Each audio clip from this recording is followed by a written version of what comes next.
Wrestling की दुनिया जहां ताकत, हिम्मत और दिल की धड़कनें तेज कर देने वाले मुकाबले एक नई कहानी लिखते हैं। आज की इस वीडियो में हम बात करेंगे उन रेसलर्स की जो सिर्फ रिंग में नहीं बल्कि करोड़ों दिलों में राज करते हैं। चाहे बात हो जॉन सीना के नेवर गिव अप जज्बे की, अंडरटेकर के खौफनाक एंट्री की, द रॉक के बिजली की तरह गरजते डायलॉग्स की, या रोमन रेंस के लाजवाल चैंपियन दौर की, हर रेसलर के पीछे एक जद्दोजहद, एक जंग और एक ख्वाब छुपा होता है।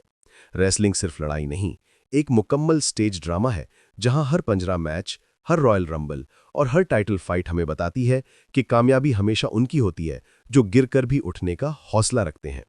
आज हम आपको दिखाएंगे कि कैसे ये सुपरस्टार सख्त तरबियत, जबरदस्त फिटनेस, नाकाबिले यकीन स्टंट्स और शानदार कैरियर के जरिए जिंदा लेजेंड्स बन जाते हैं। तो बैठ जाएं आराम से, क्योंकि अगले 4 मिनट में आप देखने वाले हैं रेसलिंग की वो दुनिया जो जोश, एक्शन, गैर मुतवक्के पलटों और जिंदगी बदल देने वाले लम्हों से भरी हुई है। आइए शुरू करते हैं।